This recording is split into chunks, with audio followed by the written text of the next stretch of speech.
Welcome, everybody. Mark, what's new with you? How's your week going? My week is good. We celebrated my son's 5th birthday party yesterday, so did a few fun things. Hit up the movie theater, hit up the arcade, kind of reliving my childhood as much as I can through him.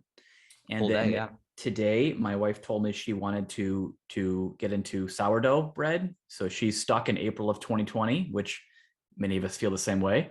Yeah, deja vu a little bit here. Yeah, that's our hobby for the next month is sourdough bread. So how about you?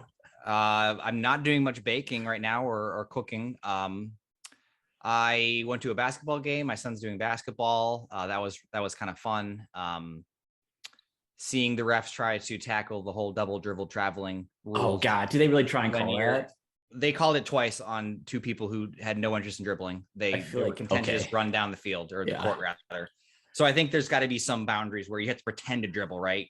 Is the ball a full size like regulation NBA ball? No, okay. It's one step below. Yeah. For them though, it's as if they were playing with a balloon, right? I mean, it's huge, but yeah, 9-foot hoop. No one gets off the ground. Rebounds are just everybody's just putting their hands up and wildly shaking them. But is that really any different than what you and I look like when we play? Oh, it's same darn thing. Yeah, darn thing. So, and trying to keep warm. It's winter is back. I don't know if it ever left. It's cold. Just trying to do warm things inside. So yeah. I hope your bread tastes good. I hope the sourdough has risen. I'm sure you'll be part of the sampling committee at some point in time. Look forward to that. So today we have a great lineup for you guys. We're talking about the NFL, America's favorite game, NFTs, and some parenting thoughts. So without further ado, I'm Ian. And I'm Mark. And this Let's get into it. Once again, we're a little off sync there, but let's go with it. So here we are. We're going to hit that jingle now. They got red hair, they really don't care what they talk about. They just want to have a good time while talking online. Let's get into it. So our first topic is the 2021-2022. It's always 2 years, these seasons always go 2 years, it seems like. NFL season roundup. Yep. Yeah. So the season's over. The playoffs are started today. Some of my overall thoughts really quickly. Towards the middle of the season and probably throughout the entire season, I was hearing all these pundits say that, any game week to week, they couldn't tell who was going to win. Favorites were getting upset. Any given Sunday, right? People.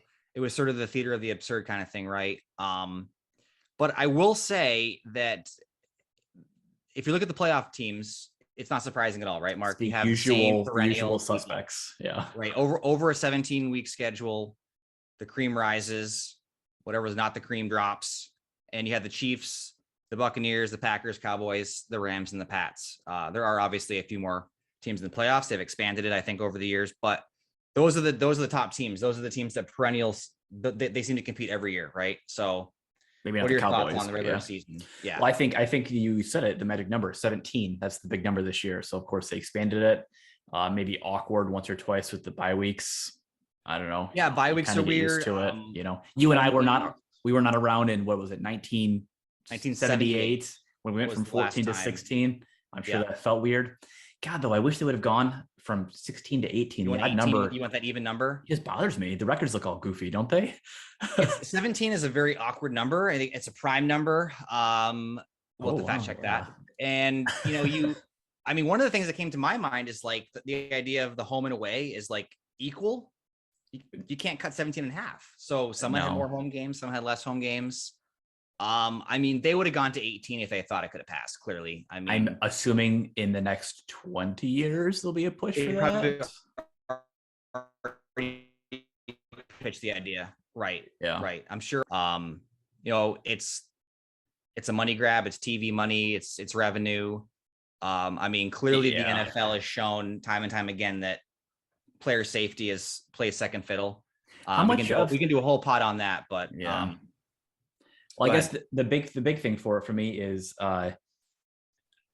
records. What do they mean? Sure. Because when you got 5,000 yards in a season, you had 16 games to do it. Well, now you got a bonus game, right? So would you not expect every quote unquote most in a season record to fall for the most part in the next decade. Yeah, I definitely do. I know that the talking heads were expecting the most wide receiving yards to fall to beat Megatron record. It didn't. It didn't. I think that Cup is his last name. He had like 17 yards. He was like 17 yards short. So yeah, I mean, I'm sure that passing yards as a QB, like the hallmark, most touchdowns thrown, most touchdowns caught, most rushing yards, most receiving yards. Having an extra game, if these players take advantage of it, which no one rests anymore, Mark, let's face it. I mean, within 2 years, they'll essentially be smushed. So, I guess records are kind of sacrosanct in sports. So I mean, should we instead look at a yards per game average? Is that what we care about more? It's not as sexy to talk about. Yeah, the problem. I think the more stat meaningful? heads, right. I think the people that like think about records in a more meaningful way is, will probably do things like that. But I mean, in my book, records are meant to be broken, right? I mean, I know it's a truism. I mean, they have the person that held the record on the field, usually on these big ones. And they always say, I'm humbled to see it broken. I knew it wouldn't last forever. Players evolve. But the major sports, if you look at the people playing them over the years, they're different humans. You had a bit about Wilt Chamberlain, his 100-point game. Yeah, it's like, yes, they're all playing sport. basketball, they're all playing football, but the game itself is actually different. Whether that's shot clock, games per season, the size of the field, like it's fun. It's very fun to do those like theoretical who's better, Michael, LeBron, but it's really meaningless. It's apples and oranges. They're playing different games, so you really shouldn't compare players or even stats or records from different quote unquote eras, which I know are hard to define. But when you go 14 games, 16 games, 17 games, that's at least a hard line, right? Or when there's a rule change for touchbacks or field goal yards, like that's concrete. You can kind of tell. And honestly, yeah, I mean, for sure. In 5 years, the NFL, we won't even be talking about, the records will all be broken. 17 games will be the new norm. It's you only compare peers against peers. You don't compare against generations. Right. And there's exceptions out there, but you'd be foolish to. I mean, it's you don't need to minimize the people either present day or in the past. Just celebrate people for where they are against their competition in the moment. Yeah, I mean, I'm kind of excited to see where it goes. I mean, the Dan Marino passing yard records of the 90s, I think people thought they would never be eclipsed, and then you have 4 quarterbacks in 1 year basically passing for like 5,000 yards or something, right? I mean, but again, if we go to yards per game, right? But sure. And the era, because you went from a running game to a passing game where people throw 42 attempts a game. That's maybe twice as much they did 20 years ago. So I guess all that being said, what people want to know is people are here for the picks, right? The picks. Who is your pick, Ian? Who's your pick? Well, I always want the Pats to do well. Patriots. I don't see them advancing the Super Bowl. Maybe in the AFC, the Chiefs, they definitely have the weapons. They've been there past couple of years. So maybe my pick is Chiefs Rams, and I guess I'll go with Chiefs as my pick. I'm not particularly fond of them, but I do think if someone said who's probably going to win, I'm going to probably say the Chiefs. What about you? Well, my pick will be just as original. If you were to flip a coin every year and one side was tails and the other side was Tom Brady, you'd be right half the time. Until he retires against Tom Brady, until he loses, the Tom Brady Buccaneers. Games. Yep, that's who's gonna. Yeah, all right. Well, time will tell. Our viewers will have to just wait, just like the rest of us. Yep. Topic 2. NFTs, not NFL. NFTs, Mark. Not NFL, NFTs. No, we have the N and we have the F. But non-fungible tokens. Fungible tokens, yes. Yes, you had the definition. What's fungible? Do you have that off the top of your head? No. Oh, I dropped the ball on that one. My bad. Basically, they've exploded, though. They've been around for close to a decade, but they really, really blew up. 2014, believe it or not. I was surprised to see that. You had a cool stat. You said a staggering 174 million has been spent on NFTs since November of 2017. 174 million. I feel like it's probably even more than that. I don't know where that source was. Honestly, I feel like 170 million of that was in the last 6 months, right? Yeah. It's one of those things where it has exploded. But basically, is it the modern day digital trading? coin, digital card, Beanie Baby, you know? Yeah. So you hear comparisons. It's a digital asset, right? So it's not a physical property. But is it a fill-in for Beanie Babies, for trading cards, for actual art? I mean, they represent real life objects. They, art, music, and video games and things, but they're not. They're bought and sold online with cryptocurrency. So here we go. Here's my definition. I just had to look it up. Non-fungible, unique digital identifier that cannot be copied, substituted, or subdivided. And of course, it's all tracked in the blockchain. That's a huge part of this. When you purchase your digital piece of art, whatever, it's yours, Mark. It's the blockchain. You own it. Completely unique. It's completely unique. There's no copying, right? I mean, I could take a screenshot of yours and copy it, but it's not the same asset. It would not be the same asset. You would not be able to get anywhere close to that kind of money. So basically, you ask 20 people, are they here to stay? Is this a fad? Is this gonna burst? Is this gonna change investment forever? I mean, there are some people out here who think nothing will ever be the same. This is a game changer.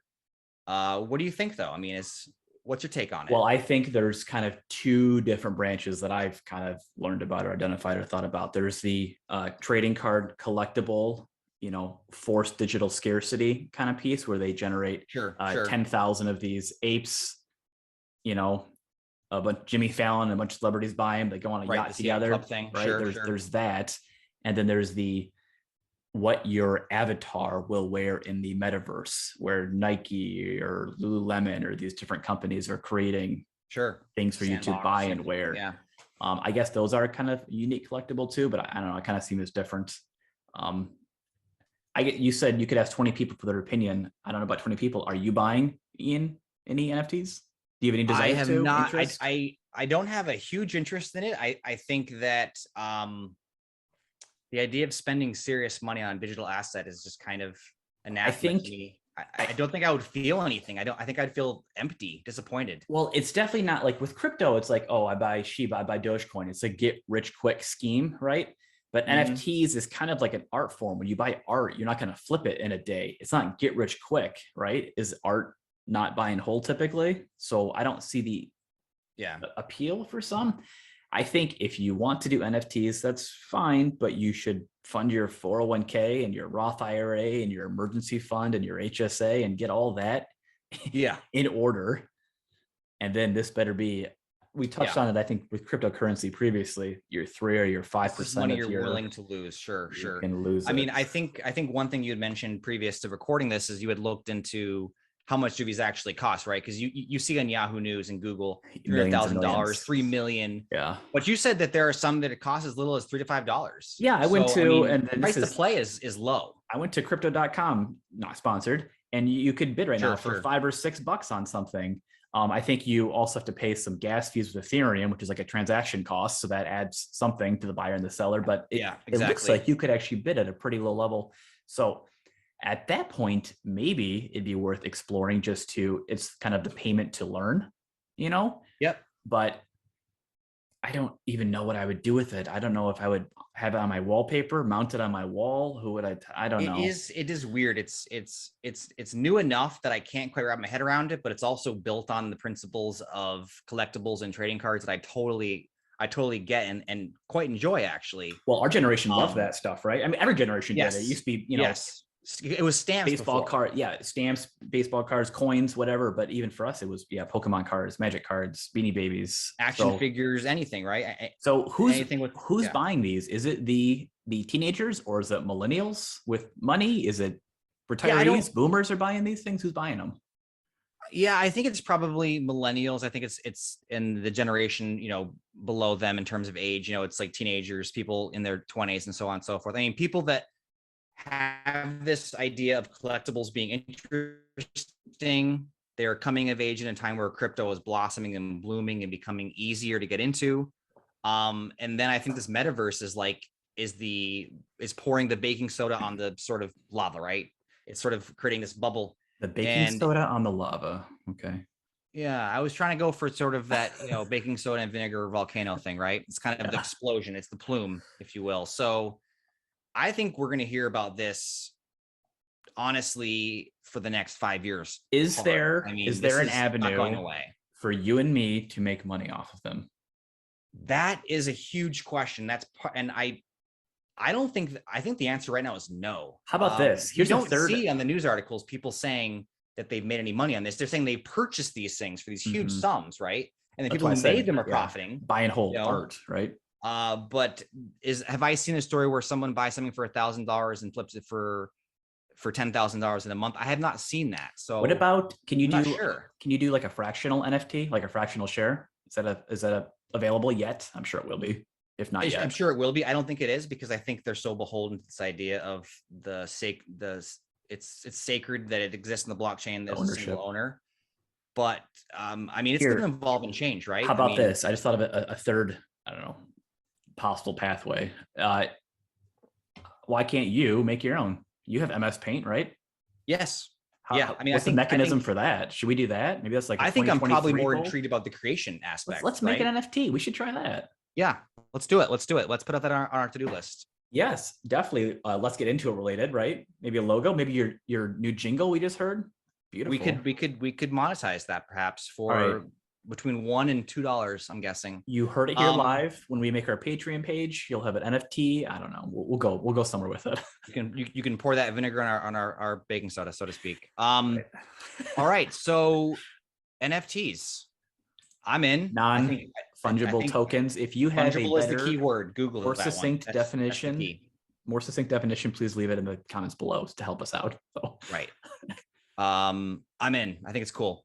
Right. But not in for much money. So here we go. Our wild card story is parenting. Yes. Mark and I are parents, relatively young children. We thought it might be interesting and, kind of interesting little topic to talk about thoughts on parenting, things we kind of wish we knew. So Mark, what is your philosophy? What do you bring to this parenting discussion? When my wife was pregnant with her first child, I read all the books, what to expect and you're expecting for fathers, all that stuff. And that worked well. I feel like for the first 6 months, because you kind of follow a track. Kind of follow that chart, right?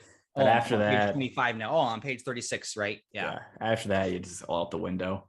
I think about it every day. The things I think I do well, the things I think I don't do well. I kind of tried to summarize it into a few simple bullet points. We can maybe expand on or you share yours, but I'll share mine first.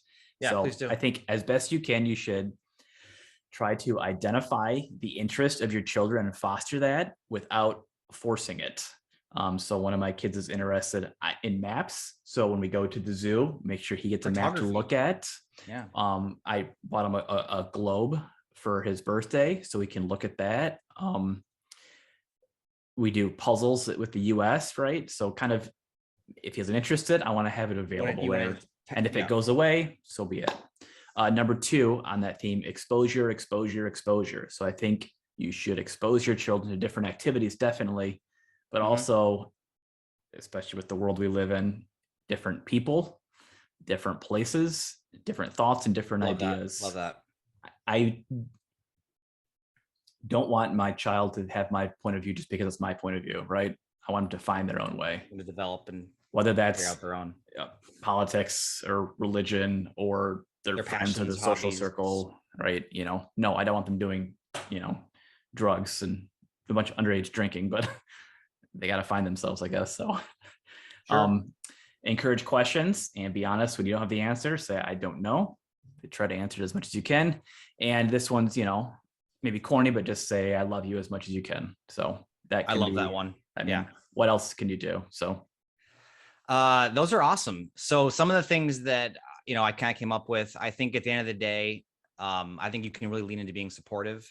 I think if you are supporting your kids in the way that they need to based on the situation, when they need kindness, you show them kindness. When they need to be told they did something wrong, you can be strict. And then one of the things that I've been starting to do is honestly weekly, daily, spending 5 minutes and sort of replaying the day, kind of figuring out the moments where things didn't go very well, and then really drilling down on, making changes that you can do right away, I think, right? I think one of the things that I struggle with is being super consistent with discipline. If at 5:30, things are going astray and you say, hey, there's no more technology tonight, we're not going to do any watching, sometimes by 7 o'clock, they've been good. And I kind of softened, and then you kind of give in. And I always, at the end of the day, think, I probably should have just set that limit and been consistent, because, we struggle with kind of being friend, parent, chief enforcer, all these different labels. And sometimes you're going to be frustrated, but you have to kind of lean in on one at any given time, right? But So I think it's I kind of been thinking about. It's hard because sometimes the role you're playing at that moment, the authority figure, the friend, or the teacher, right? But sometimes they don't know the role you're playing. Maybe they do. I don't know. Yeah, and some of the other things is let your partner be their own parent. It's they're going to have their own little bit, their own little take, their own little wrinkle. And that's just okay, right? You're not going to be a clone. You're not going to have the exact same expectations, the exact same ways of describing things. Be realistic about your expectations, especially, I have sons who are starting sports. They're not going to be perhaps great at every portion of the sport. They're not going to be great maybe at all the different aspects of school. You have to be realistic that things are going to fall into place when they fall into place. And this goes back into being the whole supportive thing. You support the things that aren't going well, and you praise, and you can say, hey, you're doing great at this, maybe work on this. Let me show you what I would do in a situation. So let me put you on the spot. Do you find yourself doing things that you hated that your parents did to you when you were a kid? Yeah, I think sometimes when you kind of snap and maybe raise your voice, and you kind of become a person that you're really not in the spur of the moment. Yeah. And everyone gets taken aback. Everyone's sort of surprised, including yourself. Yeah. You maybe didn't see you were going there. And then like half an hour later, you're dying to go to them and be like, that was just a weird moment. That wasn't me. I raised my voice in a way that just kind of hit me.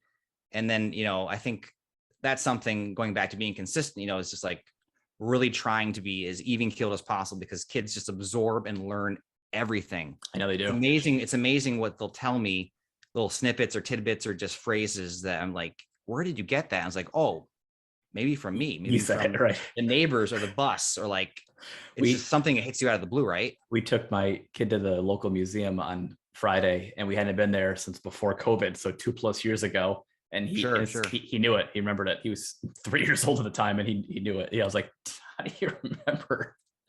So, yeah. I mean, one of the things that I'm trying to kind of deal with in real time is trying to get them to become sort of lifelong readers, people who enjoy reading basically as a hobby. Books are intriguing to them. And it's sort of like picking a chapter book and like reading a chapter a night, and sort of like trying to create readers. And how much do you push that? Do you just make it a thing where you read every night, but you can see their eyes roll in the back of their heads 3 out of 5 nights in a row? I know. When they fail at a task and they seem discouraged, do you let them walk away? Do you force them to keep doing to build resiliency? Basically, how much do you insert yourself into the everyday minutia versus letting them be a kid, letting them fail versus, I have to prepare them for their future career as a whatever. Right. Right. Like some things, like brush your teeth every night, like they're never going to want to do it. You pound into their heads, and it becomes a habit, right? That's the easy stuff. Maybe. I don't know. That's easy stuff. But then it's like I said, reading, or like, you want them to have sort of in some ways the same interests you have. Eating perfect.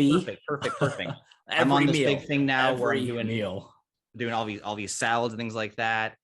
And, I can force myself to be uncomfortable eating all this kale, but it's like at some point, how much do you make them clean their plate? Clean plate club, right? You hear this thing where it's like, you need to sit here until your plate's clean, eat your vegetables, eat a bite for every age you are. Those are the things you have to just figure out where you want to be in that. I mean, it's a continuum, right? You sort of choose what spoke you're on. I think the takeaway maybe is you mentioned earlier, reflect each evening, reflect on what you did well. Self-reflection is huge. Mm-hmm. And then work on tomorrow. Tomorrow's always a new opportunity. It's a new day. Yeah, I mean, remember, I guess there's no such thing as a perfect parent. So just got to be present and love them. Basically, I couldn't tell you how much I appreciated your statement about saying I love you as much as possible. I think that's ridiculously important, and it's corny as heck, but I absolutely love it, Mark. So I really appreciate you putting that in there. So thank you. Yeah.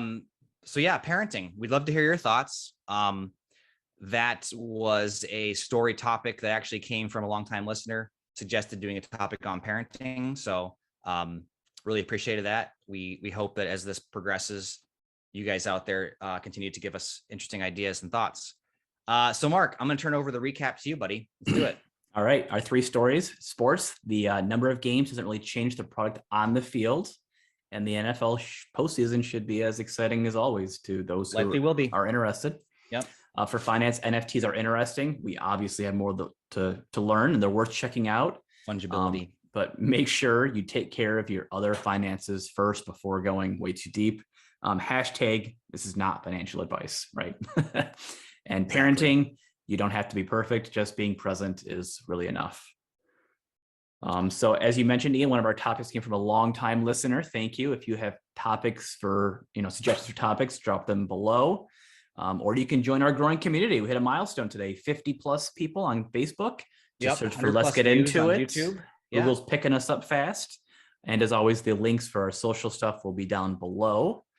Yeah, if you enjoy watching this podcast, find us on YouTube. It's the place to be. Otherwise, you can enjoy listening to us on Spotify or Anchor. We are also available on those streaming services. Thanks as always for joining us. I'm Ian. And I'm Mark. And this has been Let's Get Into It. This podcast is for entertainment purposes only. The content in this podcast is not intended to be a research report, financial, or life advice, and does not constitute an endorsement of any product, service, individual, or organization.